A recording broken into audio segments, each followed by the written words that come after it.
Yes, people. Welcome back to another episode of United State of Mind on Pros Only Sports. You're here with myself, Roland. And this time, look, Ten Hag has done an amazing job so far.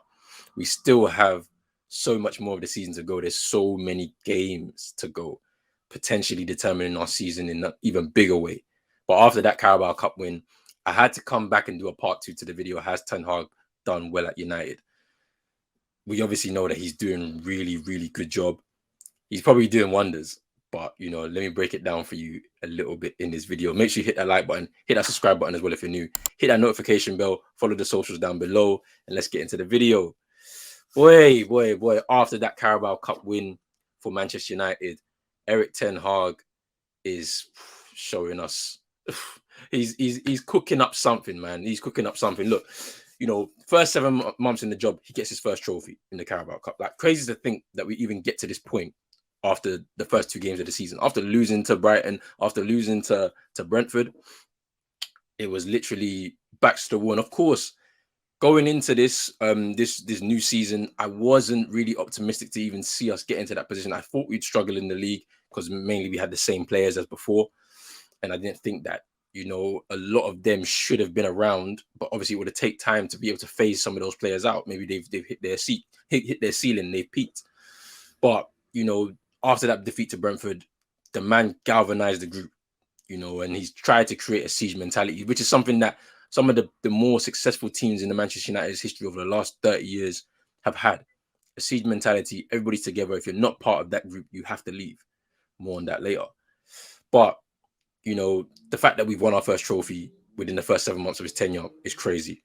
The elevation, so quick that we've been able to see, one, an improvement on the pitch in terms of the way we play. And then for us to have that mentality to go into a competition from start to finish, no matter who you face, to beat every team in front of you and win the trophy at the end of it. And don't forget, we're still in the FA Cup, West Ham on Wednesday. We have the Europa League last 16 tie against Betis. And we're not too far off the league either. And it's like, yeah, we're not too far off the league. For me, I'm a little bit, cautious. It's a bit too much to ask. Arsenal are doing really well. They've got the momentum. City are right in there in between us.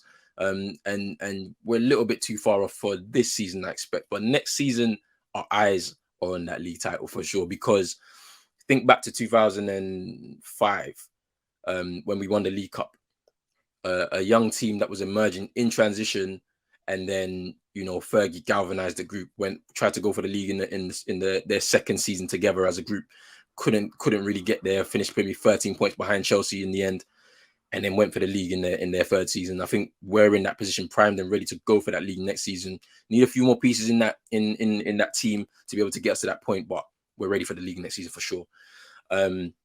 But then when you look at that, look how the fans are optimistic, man. Like their mood has completely turned around from last season to the point where people even this season think we can win the league. And I mean that genuinely. Like, people actually think we can win the league. There's still so many games left to play, and there's potential to take advantage of any slip-ups. But like, that is how much we've all turned around, because I thought we'd finish maybe 5th or 6th again this season. But I did expect trophies, because at the end of the day, the trophies are the most important thing. They're the things that count when you're talking about credit for a manager to be able to continue a process, especially at a big club like Manchester United. Boy, I mean, look, even the players, man, like, and I know this may be repeating myself, but look, we have to keep waxing lyrical about these players, because they're doing an amazing job under this manager. Like, the whole squad of players have bought into the manager. And I'm not just talking about the first team. I'm talking about, and I'm not talking, no, well, first, the whole players have bought into the ideals of the manager and the wider coaching staff. Let's not forget about them, because they are also implementing their things on the training field that we don't see. So as I said, the whole squad, they're buying into what these men are bringing to the forefront. And it's not just the first team players. It is the fringe players, the substitutes, the people that make it into the matchday squad, the people that don't make it into the matchday squad, the young players that are trying to learn their way through their life in football and stuff like that. And when you look at that as a concept, it's like, imagine that in the space of 6 months, in the space of 6-7 months, all of these players within this squad, with some of them may be, students at the game, so they really would have studied about Ten Hag, but there would have been others that weren't, and they were just coming in to do their job. And this guy is coming and it's got every single person to buy in. So it means that like they understand that this guy actually knows what he's doing, and we need to follow his lead. He's the leader of this squad of players, and we're gonna look to him to help us get to that point of success. I mean, bro, he's just so tactically he's so tactically astute. He's proactive in terms of making changes, and it's kind of funny to me that prior to this, a lot of people did say that he wasn't the best with making substitutions. Maybe he was a little bit hesitant with that in the beginning of his tenure, but I think that's also a bit of teething, you know, like especially when you get into a new squad and you're having to just hit the ground running, and there's a lot of expectations on your shoulders. It might be a bit difficult to navigate. You still need time to assess. He seems like somebody that likes to take attention to detail very seriously. So you need to know every player and every strength, weakness, and things that make them tick before he can actually implement what he needs to implement, if that makes sense. And you know, like he's been able to, you know, show his astuteness in terms of the tactical side of things, but then at the same time, he's able to make changes within the game, and that in-game management is key. As I've said many times before, that is where top managers earn their bread. And like, you know, I'll give you a couple of examples. Look at the Barcelona game. You know, first half we weren't so great. You know, Barcelona were outnumbering us in midfield. We were trying to play through that, and obviously it didn't make enough sense. You know, and then obviously the fact that Weghorst was up front, there was not enough movement from him to be able to take advantage of that Barcelona high line. Now, second half, he takes off Weghorst, pushes Rashford up front, his pace, his ability to run in behind and work the channels, and then bringing on Garnacho and Anthony to be able to make the pitch wide and stretch the pitch, because we had to make sure we exploited that high line as much as possible when we were in transition.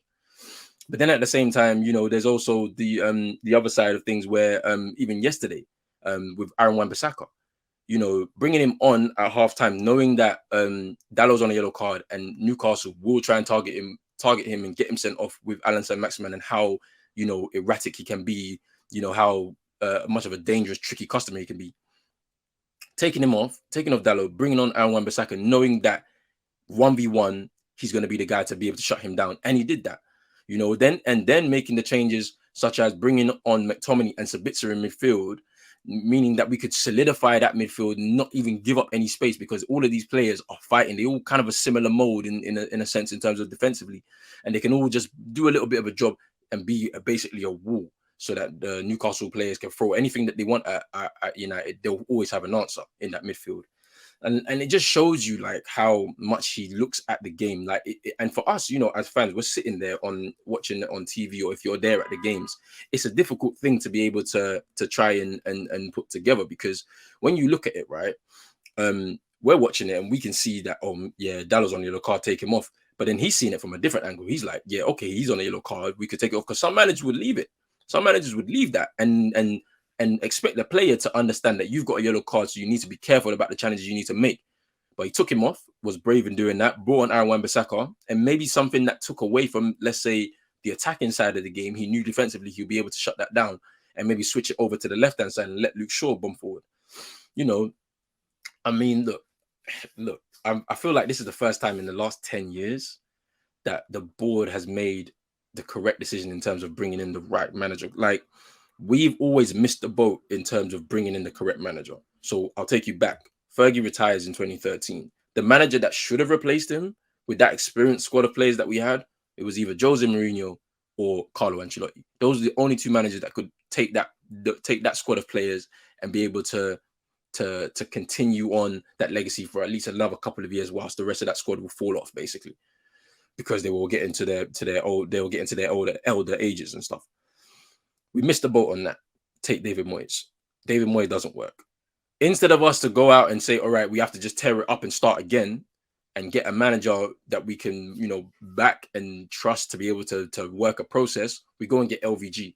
Fresh off of a really good Netherlands World Cup, taking them to third place, but ideally wasn't the guy that he was going to bring in. The man was 60 odd years.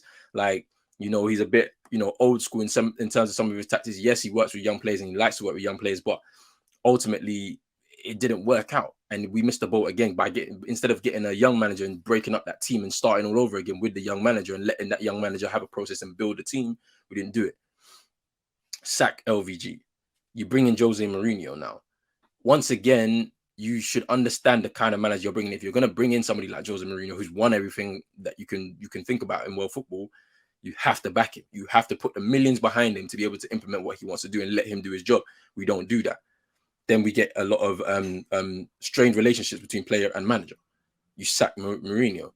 You bring in Oli on interim. It goes well for the first 10, 11, 12 games, but then it falls off a cliff. That should have been a warning sign. We reacted too quickly, and then you make him permanent manager. You leave him in the job for too long. Like, and at that point, it's like some players were being favored, others were out of favor.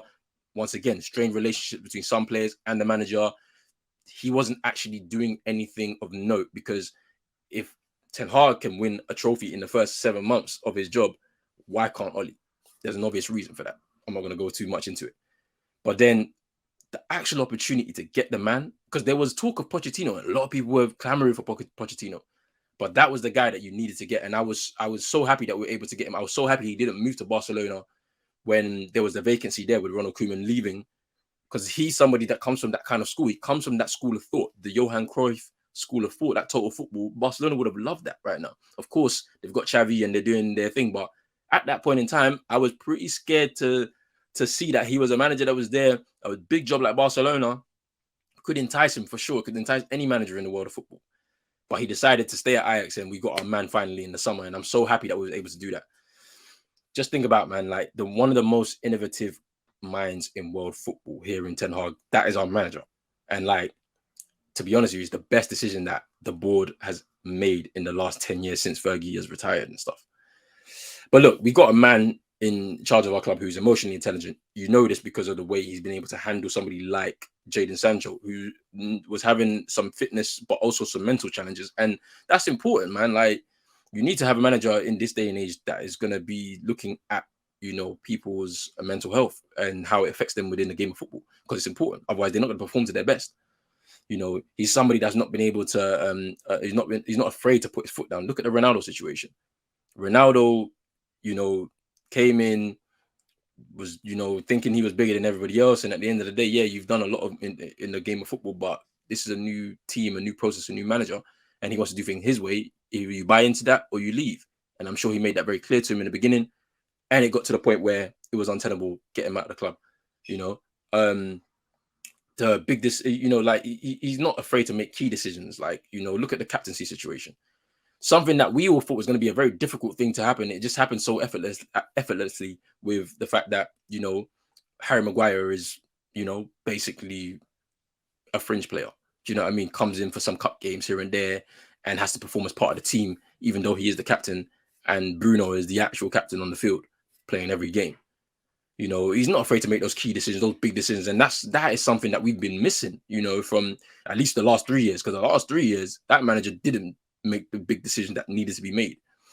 You know, and the last thing I want to talk about is, you know, Ten Hag kind of understands that winning is that the key to winning is attention to detail. You see how meticulously he plans for everything. He treated yesterday's game against Newcastle as any other away game.